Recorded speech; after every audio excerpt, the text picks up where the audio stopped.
Ya, shalom sahabat yang terkasih dalam nama Tuhan Yesus. Puji Tuhan kita bertemu kembali dalam kasih-Nya. Dunia ini memang sudah terbalik ya. Ada orang yang berlomba-lomba maju, tetapi ada orang yang berlomba-lomba mundur. Ada orang yang berlomba-lomba jadi kepala, tetapi ada orang yang berlomba jadi ekor. Ada juga orang yang sudah ingin maju. Ada yang sudah dari planet Mars, ada yang dari bulan, tetapi ada orang yang ingin hidup di zaman kuno, di zaman batu sahabat. Ada juga orang seperti di video ini. Dia ini orang yang hobi memenjarakan orang. Tak berapa orang yang sudah dia penjarakan, dia laporkan. Beberapa murtadin dan beberapa apologet. Alasan dia Kristuber dan apologet Kristen itu menghujat katanya. Nah, seorang mualaf ini dalam video ini merasa dirinya tidak pernah menghujat. Saya sempat juga awalnya kagum melihat dia karena dia berkata jangan mengolok-olok Tuhan orang lain, jangan menghina agama lain. Alasan dia melaporkan beberapa apologet Kristen karena dia tidak pernah menghujat. Ternyata di video ini sahabat, dia mengolok-olok agamanya. Itulah jejak digital sahabat. Dia mengolok-olok agama masa lalunya. Dia merasa dirinya tidak menghujat. Oke, kita lihat. Inilah alasan Tuhan dalam Islam lebih masuk akal daripada Tuhannya non-Muslim. Kenapa saya masuk Islam? Saya bagi sedikit. Yang pertama, hanya Islam satu-satunya agama di dunia yang Tuhan yang nggak kelihatan. Saya nggak lihat patung di masjid ini. Saya nggak lihat fotonya Tuhan di masjid ini. Dulu ada fotonya Pak. Fotonya beda-beda pula. Mungkin Tuhannya lagi menyamar. Ibunya juga beda-beda patungnya. Kalau Bapak nggak percaya ke Gua Maria, mukanya Yesus di Gua Maria di Posarang sama mukanya Yesus di Gua Maria di Semarang itu beda Pak. Itu mungkin Yesus orang Kediri, yang sana Yesus orang Semarang. Nah, jadi Islam satu-satunya agama yang Allahnya tidak bisa kita bayangkan, tapi buktinya ada. Apa buktinya Allah ada? Coba, apa buktinya Allah ada? Apa buktinya Allah ada? Syariat Islam, Al-Quran, itu buktinya Allah ada. Ya sahabat yang terkasih dalam nama Tuhan Yesus, kita sudah melihat bagaimana beliau ini menghujat luar biasa ya. Dia katakan Tuhan orang Kristen menyamar. Dia katakan Tuhan Kristen yang disembah di Kediri, yang di Semarang itu berbeda, katanya begitu. Dan bagaimana dia mengolok-olok sesembahan orang Kristen cukup luar biasa. Apa yang dia katakan, padahal dia sendiri berkata bahwa dia tidak pernah menghujat setelah mualaf.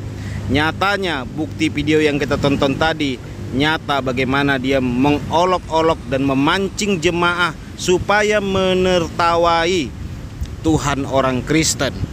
Namun demikian pun sahabat, ya kita tidak boleh membenci dia ya. Kita harus mengasihi orangnya.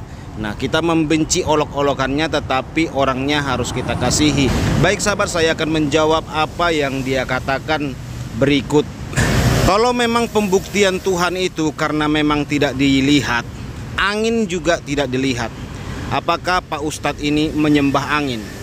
Kalau pembuktian Tuhan itu tidak dilihat, bahwa dia Tuhan karena tidak dilihat, maaf nih Pak Ustadz ya, kentut pun tidak kelihatan.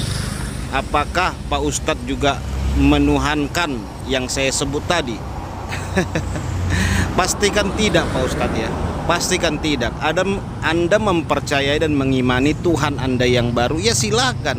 Anda mualaf, silahkan. Kekristenan tidak pernah keberatan dengan hal tersebut dan tidak akan memenjarakan karena Anda mualaf. Kalau memang pembuktian Tuhan karena tidak kelihatan, banyak hal-hal yang tidak kelihatan, termasuk hantu. Hantu tidak kelihatan, iblis tidak kelihatan saat menggoda kita ya. Apakah kita menuhankan hantu? Tentu tidak.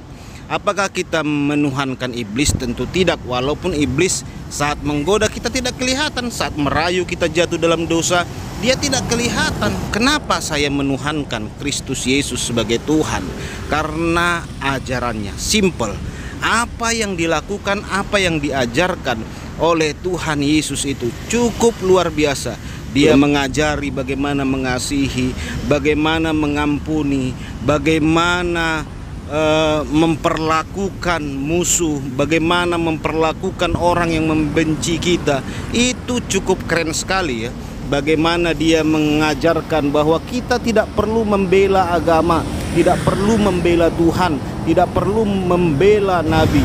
Tetapi Alkitab berkata bahwa dia akan menyertai orang pilihannya sampai akhir zaman, bahwa dia yang membela umatnya. Alkitab dengan jelas sekali berkata ya, bahwa di luar Allah Abraham, Ishak dan Yakub adalah berhala. Di luar Tuhan orang Israel adalah berhala. Dan Alkitab sangat jelas sekali, Rasul Yohanes adalah rasul terakhir. Di luar Rasul Yohanes adalah rasul palsu semua. Nah, di luar kitab Wahyu adalah kitab-kitab palsu. Nah, itu kalau kami mau mengolok-olok di luar kekristenan bisa saja Pak Ustadz, tetapi kami tidak melakukannya. Dan saya sendiri pun kadang-kadang masih mengatakan bahwa Muhammad itu Rasulullah. Saya kadang-kadang sampai mengatakan Muhammad Shallallahu Alaihi Wasallam. Untuk apa Pak Ustadz? Bukan karena saya mengimaninya, tetapi untuk menghormati saudara saya, keluarga saya yang masih muslim, dan teman sebangsa dan setanah air yang beragama muslim. Nah, makanya kami tidak mau mengolok-olok. Seperti beberapa pernyataan saya, tidak pernah saya mengatakan bahwa muslim itu menyembah berhala. Walaupun banyak orang melihat atau apapun itu, seperti Pak Ustadz pergi umroh atau mencium ajar aswad, saya tidak pernah mengatakan bahwa Pak Ustadz sedang menyembah berhala atau menyembah sesuatu, atau Tuhan Anda tidak kelihatan namun bentuknya tetap huruf.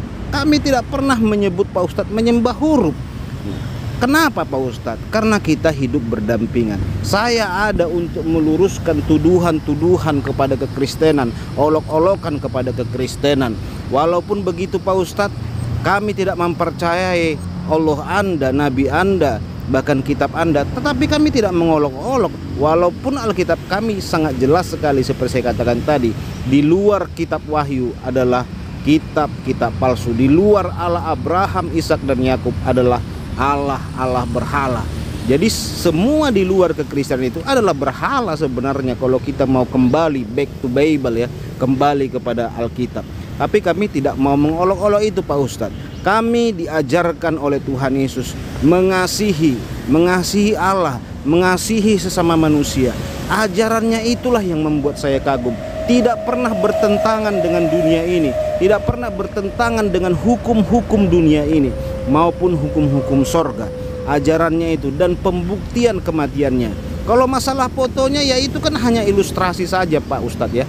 Foto bapak saya itu kalau saya copy paste, saya lukis, itu selalu berubah-berubah wajahnya. Kenapa foto bapak saya pajang di rumah walaupun bapak saya sudah meninggal? Itu membuktikan bahwa saya bukanlah anak yatim piatu, bahwa bapak saya pernah ada di dunia dan saya pernah punya bapak. Walaupun saat ini bapak saya tidak kelihatan, tidak nampak, tetapi saya punya bapak.